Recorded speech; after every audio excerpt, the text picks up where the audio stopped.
I think domestic is slightly slower than what we wanted it to be, but what we are seeing is that on the state front, let's say intra-state, I think a lot more work is coming up.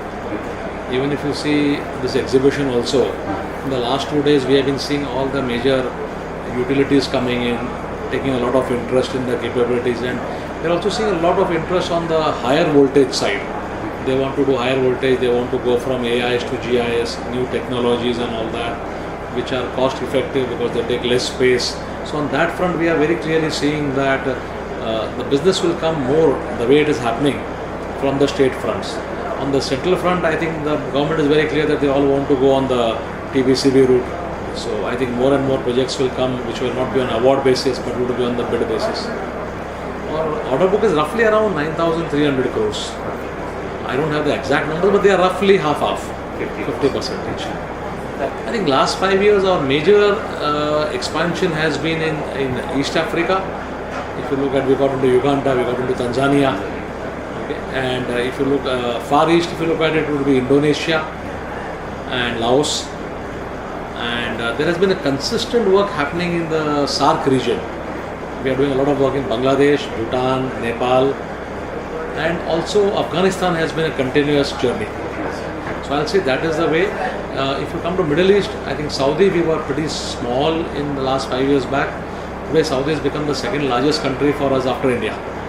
So those are the areas where we have expanded.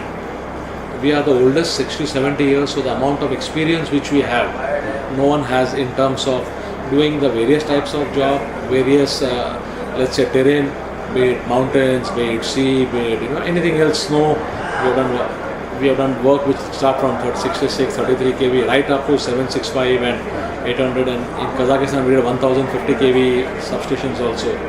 Third obviously is the manpower which we have. When I say manpower, skilled people we have. So project managers, designers, whatever you want. So we have enough pool of resources also available which can be mobilized at a very short notice.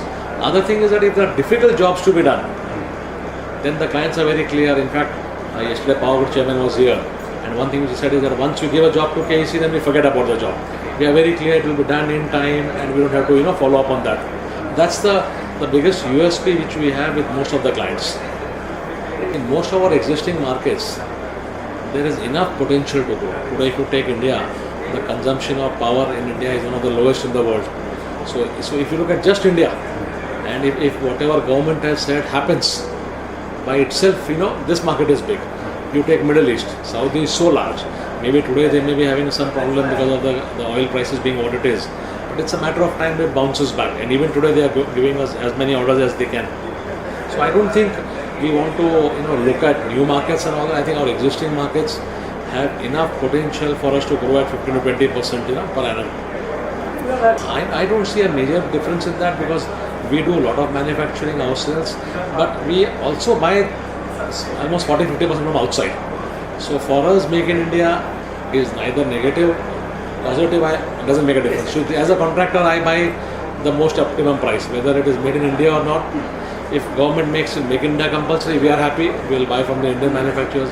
We are also one of the very strong supporters of Indian manufacturing outside India.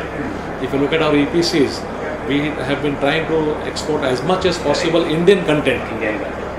In fact, today also when some of the clients were there, I actually personally took them to some of our Indian friends who manufacture and told them you should look at these people and approve them for supply outside India. So we have been that way pushing a lot of our overseas clients to actually allow us to source from India. We only do EPC. We are an EPC company basically. I think our biggest vertical expansion will be on railways and solar. We do solar EPC, so I think we have got some big plans. So I think next year onwards solar should start growing. We have already got orders of 130-140 crores on EPC piece. So we are doing that. Railways, we already have orders I think of 700 crores if I am not mistaken. And with, if you heard Suresh Prabhu and otherwise generally what they are talking, there are a lot of huge orders coming out. So clearly I think railway and solar are two verticals which will grow very fast. On the cabling, we have a 220 kV cable which got approved, so we started quoting for 220 kV cable supply and cabling. And I think that should also do reasonably well. But our biggest bets are on solar EPC and railway. We do everything in railways. station building or what you got, track laying, doubling, quadrupling, OHE, whatever tenders come out.